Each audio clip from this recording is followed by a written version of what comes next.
Let's talk about the graphical sensitivity analysis.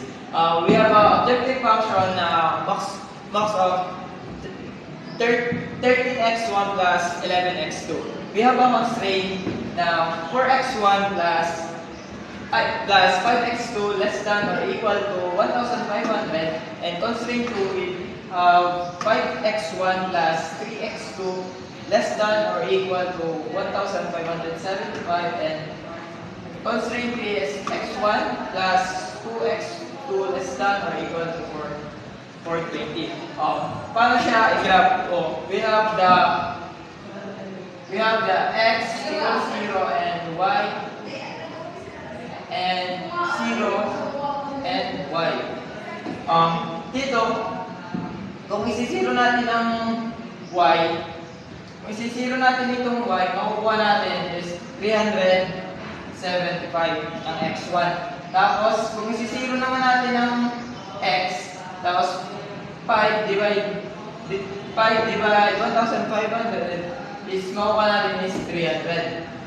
E di meron na tayong constraint 1 na 375 and 300. Kung i-aral natin siya sa graph na may x1 na 375, tapos 300, na x2, ito na yung magiging constraint 1 natin.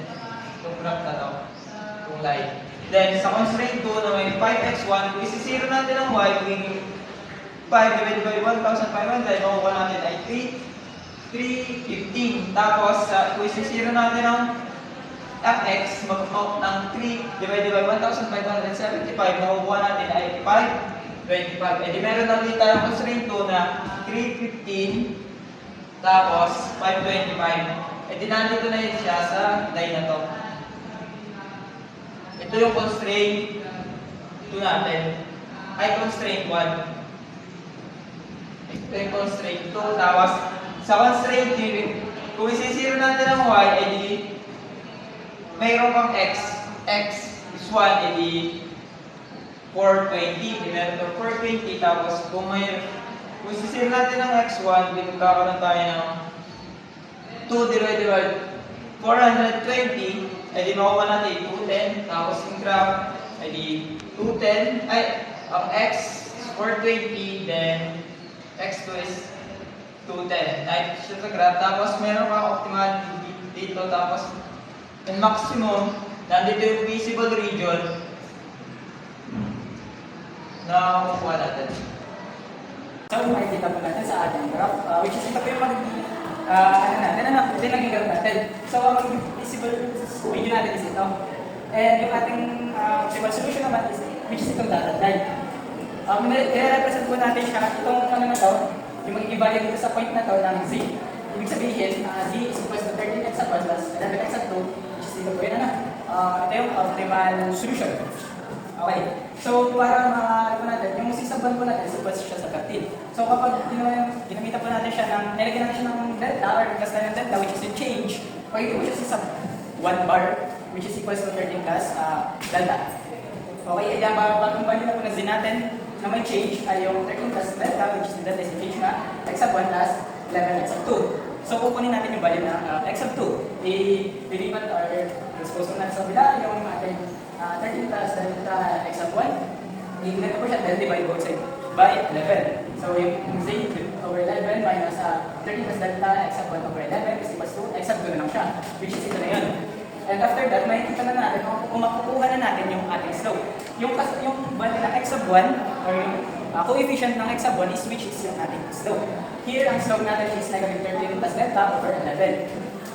After that, kukunin din natin yung dalawang slope na nag-cone shape or nasa dalawang side ng ating optimal solution, which is yung 5 times 5 at saka yung 315 and 525. Kukunin natin yung slope nitong dalawang to. So, ang slope nito is equal sa yung 315 over 525. Ang slope na equal sa negative 0.6. Yung isang slope is yung slope ng 420 over 210, which is yun ay equal sa negative 2.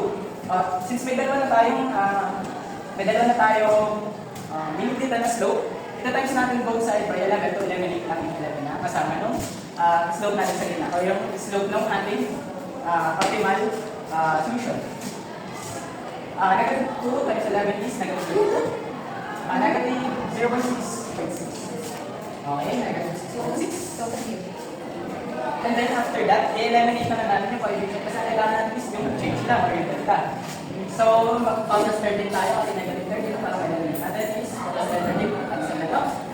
Negative 22 plus 13 is negative 9. Negative 6.6 plus 13 is 32 over 5. So, ito na po yung ating limit. Limit po ito.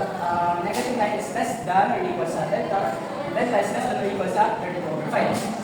And then natin, after that, i-after na natin yung change to sa 1. Ang balik ng sa 1 natin is 13. So mag-a-add tayo both side by 13.